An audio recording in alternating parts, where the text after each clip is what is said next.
يا مرحبا ترحيبي غالي بغالين، أقولها من صدقي قلبه قناعة، في ثاني أعياد الفطر يا الميامين، عيد رمضان وعيد جمع الجماعة، الجمع يعز له ثبوت وبراهين، تلاحم الأقراب يبني شراعه، الراعي واحد ما اختلف حوله اثنين، لن نجتمع الراعي عز وشجاعه، مراضية في كل الأحوال وافين، تاجنا على راسي يزيد ارتفاعه، حنا الدولة لا غاد العلم علمين، فينا لا حب الجميل اندفاعه، طرساني والطرساني للعز ضارين، عن الردى والعيب فينا قناعة، تاريخنا يشهد من أول والحين، الطيب فله راضعين رضاعه، حنا على علوم الرياجيل ناشين، متوارثين الطيب مثل الوداعة، واختامها صلوا على ناصر الدين، محمد المبعوث راعى الشفاعة.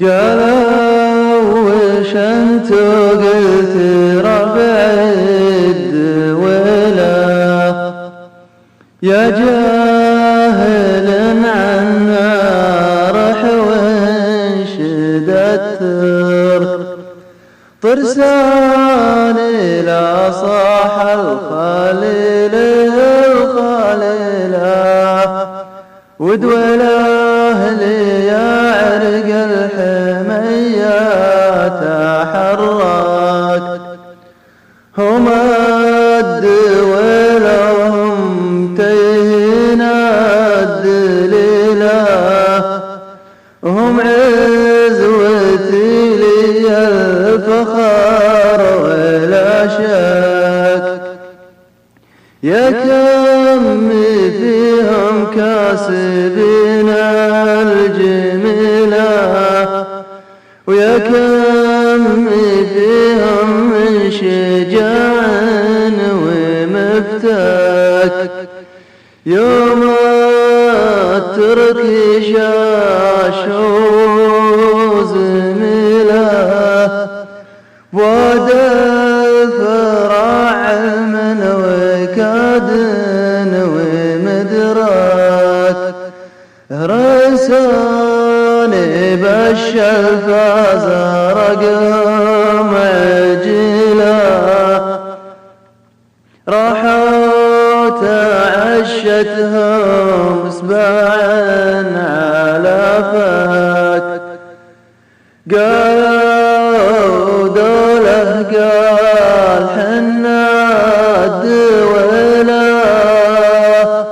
وفعولنا تشهد لنا بالمعارك، نشدتني والعلم جاك بدليله، وجاك الأكيد اللي بهالعلم مدرك، طرساني لا صاح الخليل الخليلة ودوله لي يا عرق الحمية تحرك ودوله لي يا عرق الحمية تحرك.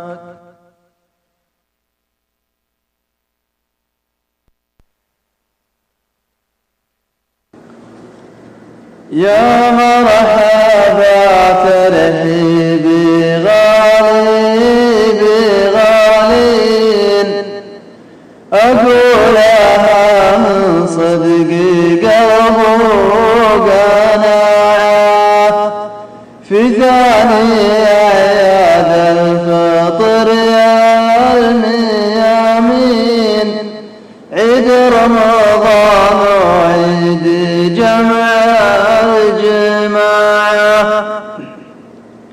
الجمع يعز له ثبوت وبراهين تلاحم الأقراب يبني شراعه الراعي واحد ما اختلف حوله اثنين لن نجتمع الراعي عز وشجاعه مراضية في كل الأحوال وافين تاجنا على راسي يزيد ارتفاعه حنا الدولة لا غدا علمين فينا لا حب الجميل طرساني والطرساني للعز ضارين عن الردى والعيب فينا قناعة تاريخنا يشهد من أول والحين الطيب في الأراض حنا على علوم الرياجيل ناشين متوارثين الطيب مثل الوداعة واختامها صلوا على ناصر الدين محمد المبعوث راعى الشفاعة. قالوا وش انتو قلت ربع الدولة يا جاهل عنا رح وانشد الترك طرساني لا صاح الخليل الخليلة ودوله لي يا عرق الحمية تحرك هما الدولة هم تيهنا الدليلة هم عزوتي لي الفخر ولا شك يا كم فيهم كاسبين الجميلة ويا كم فيهم من شجاع ومفتك يوم الترك شاشوا زميله واد الفراع من وكاد ومدرك رساني بالشفا زرق معجله راحوا تعشتهم سباعا على فك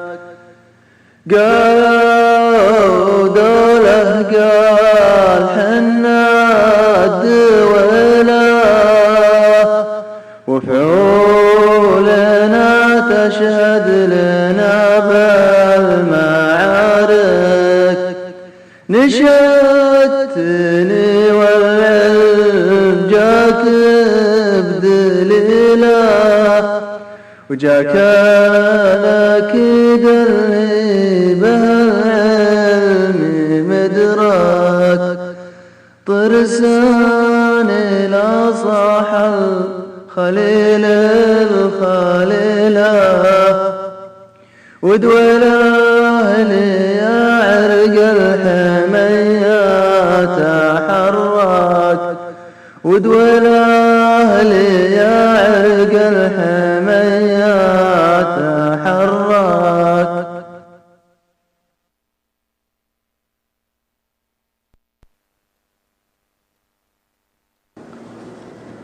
يا مرحبا ترحيبي غالي بغالين، أقولها من صدقي قلبه قناعة، في ثاني أعياد الفطر يا الميامين، عيد رمضان وعيد جمع الجماعة.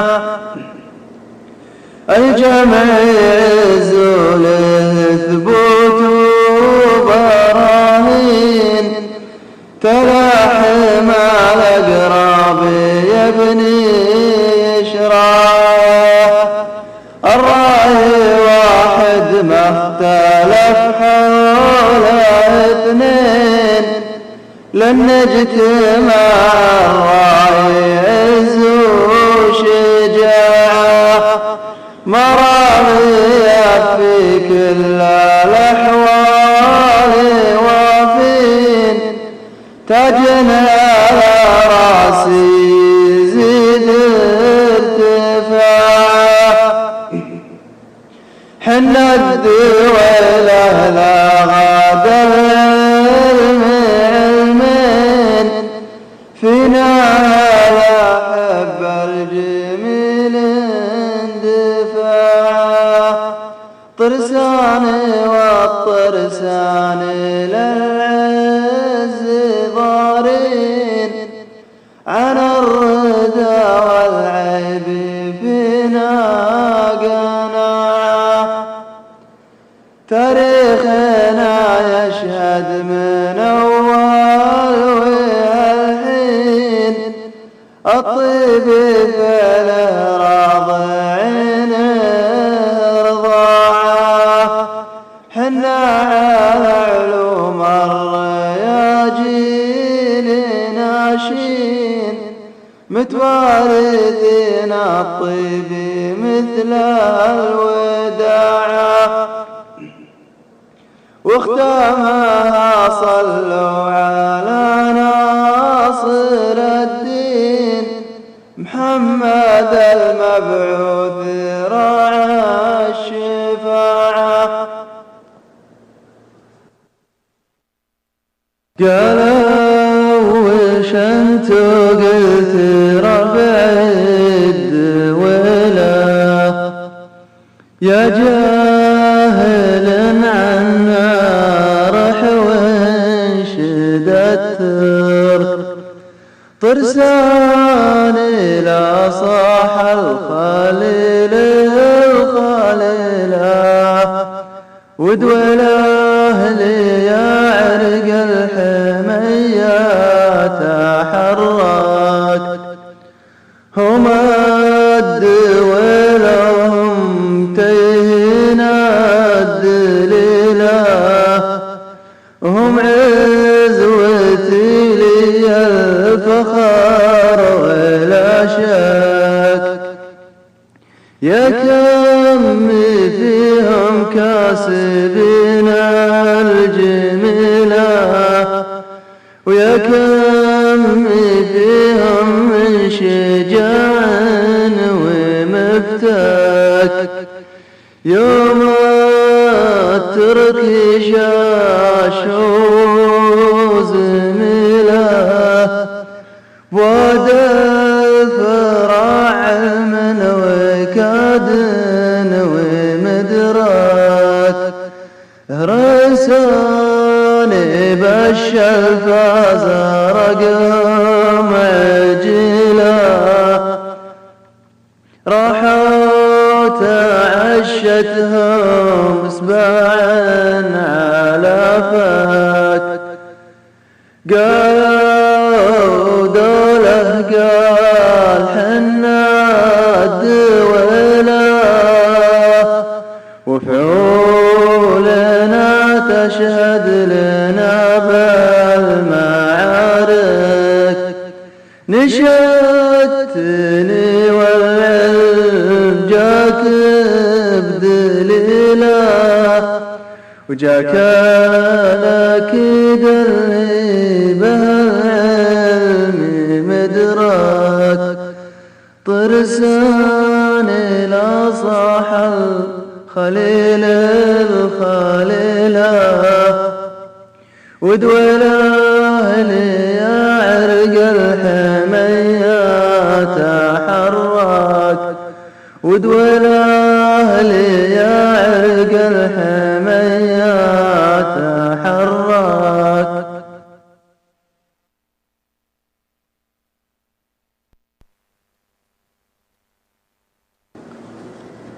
يا مرحبا ترحيبي غالي بغالين أقولها من صدقي قلبه قناعة في ثاني أعياد الفطر يا الميامين عيد رمضان وعيد جمع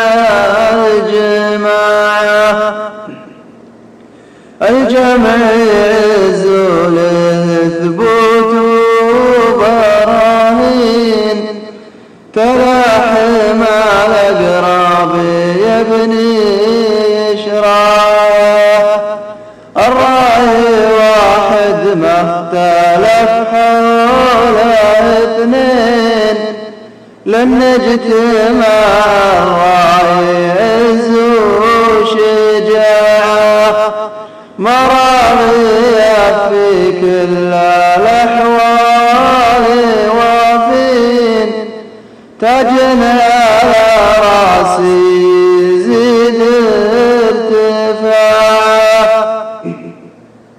حنا الدولة لا غدا العلم علمين فينا لا حب الجميل طرساني والطرساني للعز ضارين عن الردى والعيب فينا قناعة تاريخنا يشهد من أول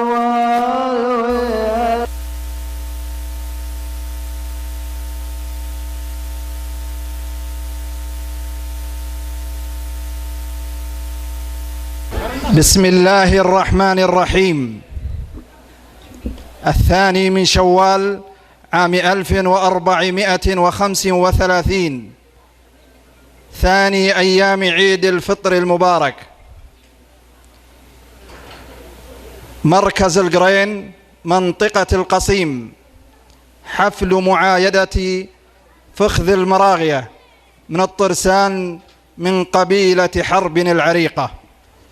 الحمد لله العظيم شفائيا ومن الصلاة على النبي دوائيا وذكرت اسم الله خير بداية فبذكره تجلى هموم فؤاديا.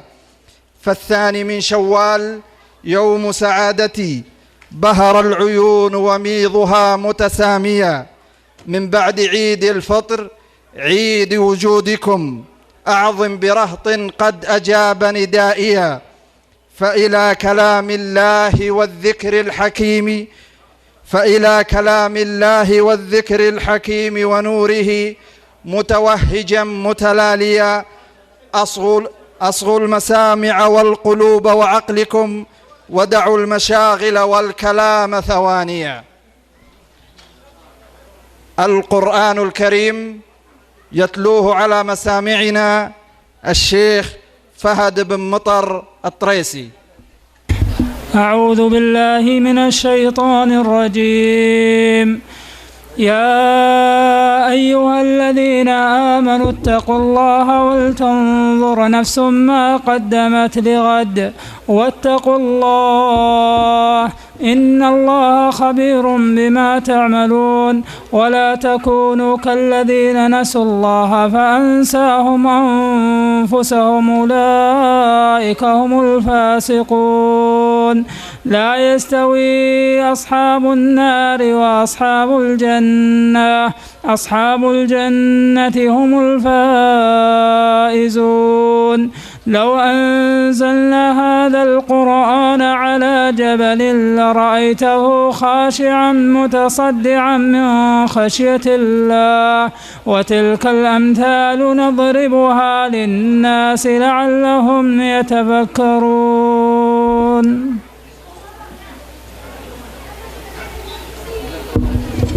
جزاك الله خيرا وغفر ذنبك. أهلا وسهلا بالضيوف ومرحبا بحضوركم. حل الربيع بداريا، بحضوركم هذه الزهور تفتحت، وغدت ليالي السعد عندي 8 وتناثرت غر القصيد من فمي، ووقفت مشدوها أخاطب ذاتيا. هذه الوجوه النيرات سعادتي، بحضورها عدت وبحت بما بيا. كلمة توجيهية للشيخ عبيد بن عياش الطريسي.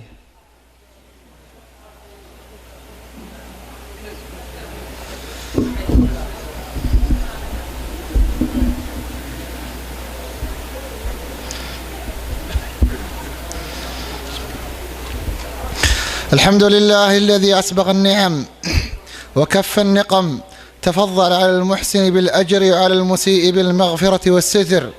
من توكل عليه كفاه، ومن سأله أعطاه، لا معبود بحقه سواه.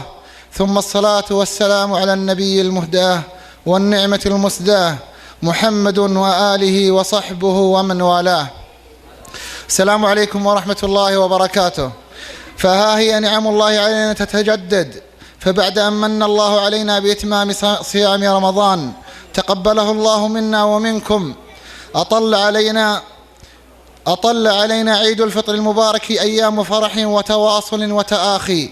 فها نحن الليلة نجتمع في هذا المكان المبارك لنجدد عهد التواصل والألفة فيما بيننا البين.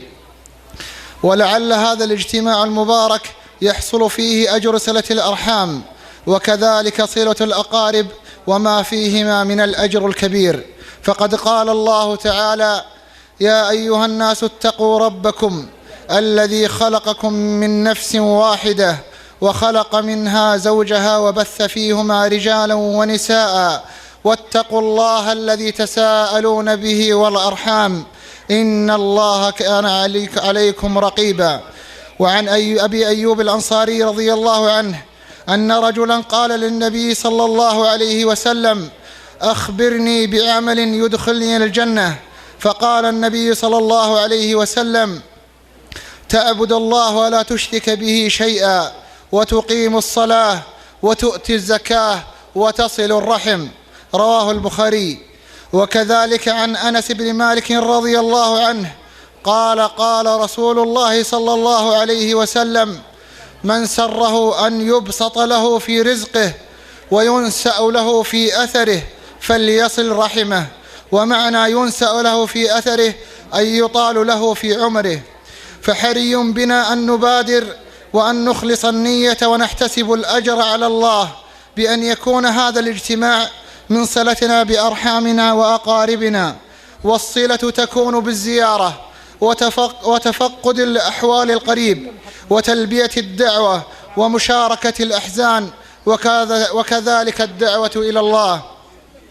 ولا يفوتني بأن أذكر نفسي وإياكم بخصلة من أهم الخصال التي يجب أن نتحلى بها، وهي سلامة الصدر والعفو ونبذ الحقد والغل والحسد فيما بيننا البين، ففيها سعادة وطمأنينة وراحة بال، والأهم من ذلك أجر من الله عظيم. فقد قال الله تعالى: ومن عفا وأصلح فأجره على الله.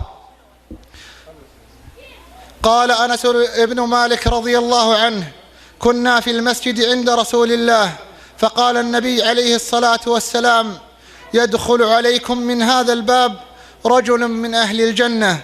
قال: فدخل رجل من الأنصار تنطف لحيته من وضوئه، قد علق عليه بيده، فسلم على النبي وجلس. قال: ولما كان من اليوم الثاني قال الرسول صلى الله عليه وسلم: يدخل من هذا الباب عليكم رجل من أهل الجنة. قال: فدخل ذلك الرجل الذي دخل بالأمس تنطف لحيته من وضوئه معلقا عليه في يده، فجلس. ثم في اليوم الثالث قال عبد الله بن عمرو بن العاص: فقلت في نفسي: والله لأختبرن عمل ذلك الإنسان، فعسى أن أوفق لعمل مثل عمله فأنال هذا الفضل العظيم. أن النبي صلى الله عليه وسلم أخبرنا أنه من أهل الجنة في 3 أيام.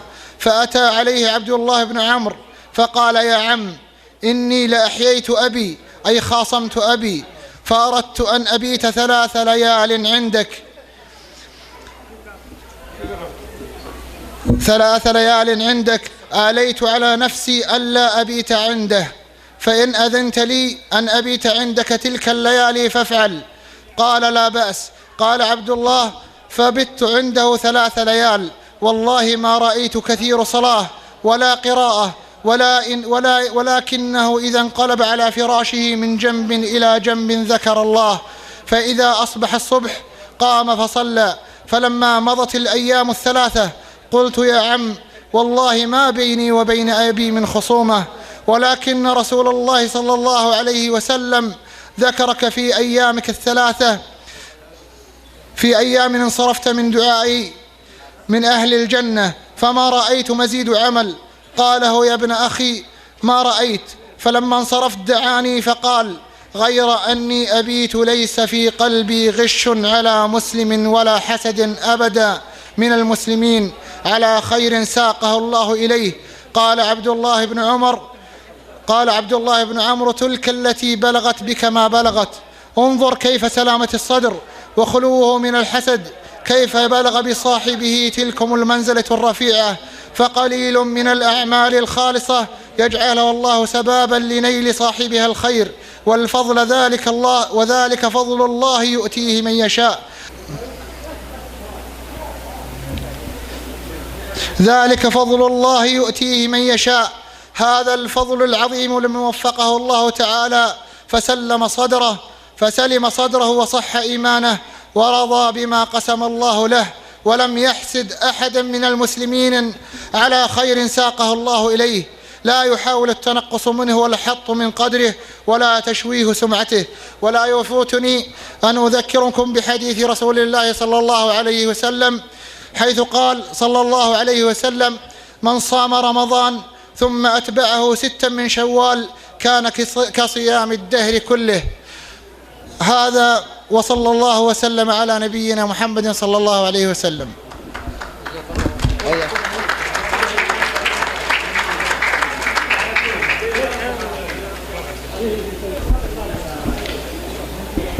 جزاك الله خيرا ووفقك لما يحب ويرضى.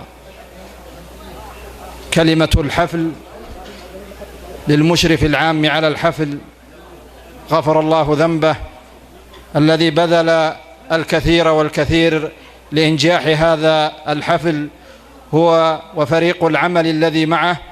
كلمة المشرف العام للحفل صنة بن ضبعان الطريسي يلقي